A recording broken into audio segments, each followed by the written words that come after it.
So it's the end of the month, which means that today's video is a book of the month video, and this month I have been reading Into the Spotlight by Carrie Fletcher. If you're new here, hello, my name is Tori Cyclic. I make new videos every Sunday for Cyclic Sunday with other videos throughout the week. If you like what you see, like this video down below and subscribe while you're down there as well. You can also follow me on Twitter, Instagram, and TikTok in the description at tss6295. Now, let's get into the video. All right, before I get into anything with this book of the month video, yes, things look a little bit different behind me. That's going to be explained in the next video and maybe a few videos after that as well. The next video after this next week is going to explain why things look different behind me. All right, let's get into this book of the month video. So if you've watched any of my videos in the past, you know that I'm a big fan of Carrie Fletcher. I love her videos on YouTube, her books, her music that she's released. I'm just a big fan of her, and she's a real inspiration for me in theater and YouTube and that kind of thing. So pretty much anytime she releases a book, I'm always like, yeah, sure, I want to read it, of course, because I always enjoy her stuff. Into the Spotlight is Carrie Fletcher's first children's novel, and it's also a retelling slash new version of Ballet Shoes by Noel Streatfeild,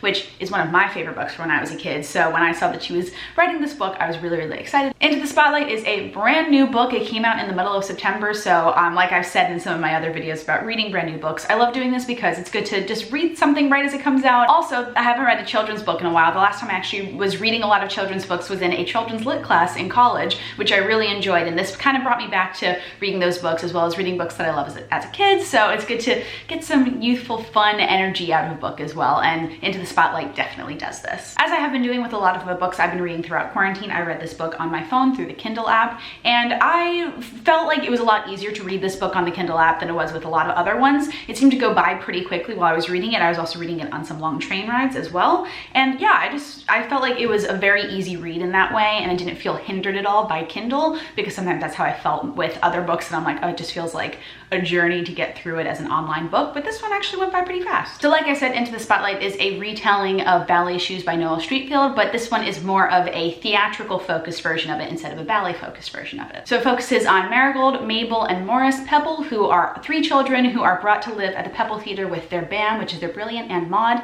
and Lydia, who is her daughter, and all of their adventures living in this theater, the Pebble Theater in London. They have lots of fun adventures with the people who live and work at the theater with them, and it's all about finding your family, finding your place in the world, and it's a very cute little novel. I really love the dedication that Carrie has in this book, so I wanted to read that to you guys, which is, to every child who reads this book, dream your dreams as big as you can, because sometimes we grow into them. One of my favorite things about Carrie's books is that she always puts a little bit of herself into her novels, specifically with little references throughout the entire book to different things in her life and things like that. There's one in particular in this book that made me really happy, which is of the character Mabel. So the character Mabel is named after the musical Mac and Mabel, which Carrie has talked about is a show that she really enjoys. And then there's a cat that comes into the story a little bit later on as well that they name Mac. So Mac and Mabel go together, and the character of the cat, Mac, in the book spends all of his time with the character Mabel, so it's a cute little way to have that little reference in there. In chapter 3 of the book, Carrie describes all the people who live and work at the theater, and all of those descriptions of those people really reminded me of the summer that I spent at Peterborough Players working on a summer stock contract there. Just the descriptions of all of them reminded me of all of the people who lived in Peterborough, New Hampshire, and all of the people who all worked at that theater, and it just felt very like